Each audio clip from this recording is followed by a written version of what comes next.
আসসালামু আলাইকুম। Hello everyone, আশা করি আপনারা সকলে ভালো আছেন। তো আজকে আমি ভিডিওটা এই কারণেই করলাম, এখন আমাদের রোজা চলছে, তো আমি সেভাবে কোনো ব্লগ বা ভিডিও পোস্ট করতে পারছি না। আগের যে ভিডিওগুলো আছে সেগুলোই আপাতত শর্টস ভিডিও আকারে পোস্ট করছি। তো আজকে আমি বাবার বাড়িতে আজ 10-12 দিন বেড়ানো হলো। আজকে আমার ননদের মেয়ের বার্থডে ছিল। আমি কাল বাড়ি যেতাম, কিন্তু আজকেই বাড়ি যাব। কারণটা হচ্ছে যে ওর বার্থডে আছে, তাই আমি আজকেই চলে যাচ্ছি।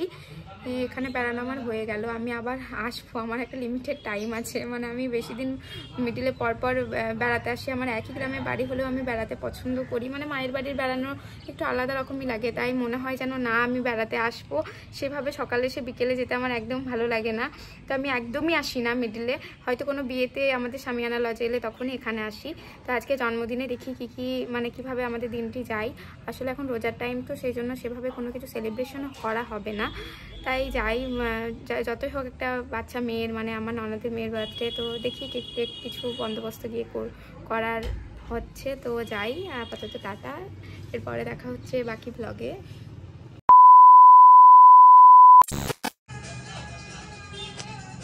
আসছি মা, আসছি, কাঁদবেন না পাপা, কাঁদবেন না।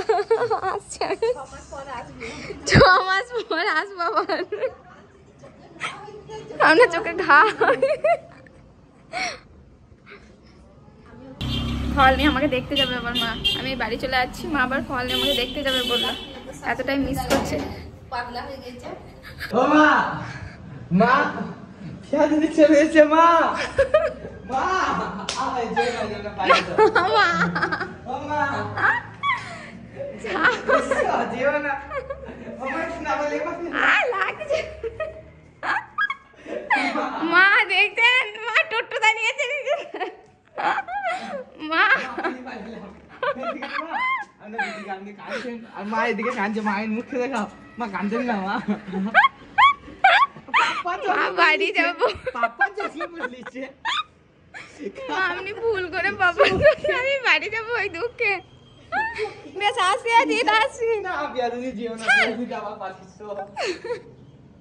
মা আসছি, হিয়াকে তখন নিয়ে চলে যাবেন। রাখ ছাড়, বাড়ি চললাম আবার 2 মাস পর।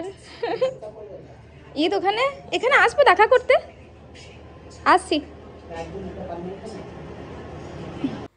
আমি মাদের বাড়ি থেকে শ্বশুর বাড়ি যাতায়াতে আমার অনেক দূরের রাস্তা, তাই আমি টোটো করেই যাতায়াত করতে পছন্দ করি। আমার যা সব ব্যাগপত্র থাকে, তো 2 মিনিটের মধ্যে আমি যাই হোক চলে এলাম শ্বশুরবাড়ি। আমার বর তো যেভাবে ঘুমাচ্ছে কি আর বলবো, ও বেশ ঘুম দিচ্ছে। তো আমি রোজা রেখে বিকেলের মধ্যে চলে এসেছি। তো বিকেলে এসে আমার শাশুড়ি মা অনেক কিছু বেশ রান্না করেছে, তার মধ্যে আমি ভাবলাম কাশ্মীরি আলুর দমের রেসিপিটা আমিই না হয় বানাবো। আর এটা আমার প্রথম বানানো হচ্ছে, তো আমিও কোনো ইউটিউবারের হেল্প নিয়েই বানাচ্ছি। প্রথমে আলুগুলোকে আমি ভেজে নিয়েছিলাম, তারপরে সেখানে যেভাবে দেখিয়েছিল সেভাবে রান্নাটা করেছিলাম। খেতে টেস্টি হয়েছিল, কিন্তু দেখতে আমার বেশি সাদা হয়ে গেছিলো। প্রথমবার জানি না কেমন হবে। তারপরেও আমরা ভেবেছিলাম যে যেহেতু মেয়ের জন্মদিন আছে, তাই সব কিছু ডেকোরেশন করব, ফ্রুটগুলোকে বেশ কাটিং করব। তো সব কিছু আমি দায়িত্ব নিয়ে রেডি করার চিন্তাভাবনা নিয়ে আমি এদিকে ডেকে নিলাম আমার 2 হেল্পার, আমার পাশাপাশি বান্ধবী কাম আমার সম্পর্কেরই একজন। এদিকে আমার শাশুড়িমা করে রেখেছে ফ্রাইড রাইস, চিকেন কষা, পায়েস, আর এগুলো আমরা সব কিছু ডেকোরেশন করে রেখে দিয়ে তারপর আমরা দোতলায় ভাবলাম কেক কাটিং করব, তাই আমরা চলে গেছিলাম ওখানে ডেকোরেশন করতে। তো আমি এদিকে চালু করে দিয়েছি ডেকোরেশন। এই যে আমার 2 অ্যাসিস্ট্যান্ট যাই হোক আমার হেল্প করছে।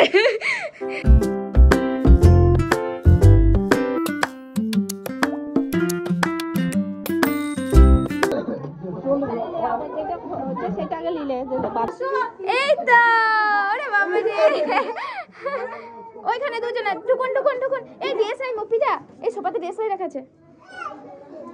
এই তো আমার এই ওদেরকে বলো ছেলেগুলোকে সবাইকে সাইডে রাখ। মফিজা যত ছেলে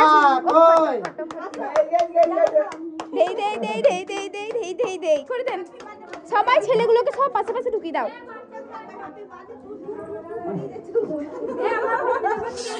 সবাইকে নিচ্ছি। আমাকে ले जा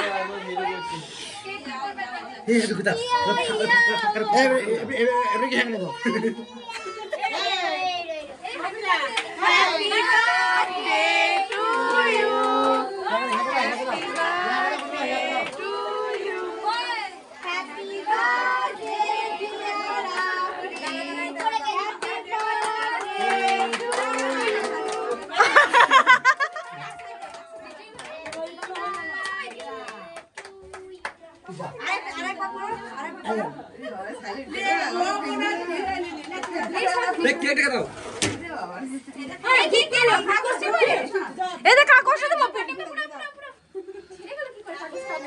কে পড়ে যায় না সব দেখে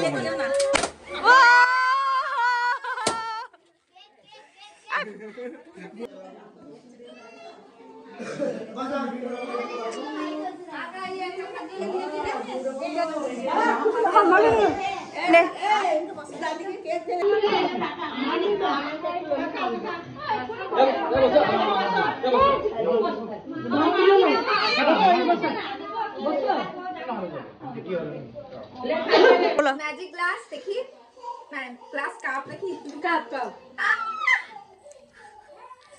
আহা গিফটটা আমাদেরই হবে।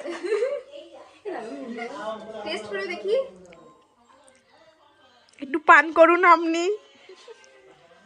পানি পান করে তুই যেমন খুব মিস করছিলি বললি, বাড়ি থেকে পালিয়ে আসছিলাম তো চলে এলি দেখা করতে। এই যে এবার ফ্রাইড রাইস,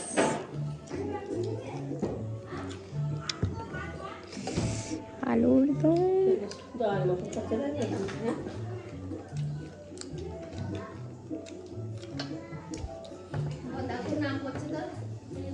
আলুর দম। আপনি একটু খেয়ে দেখলেন না?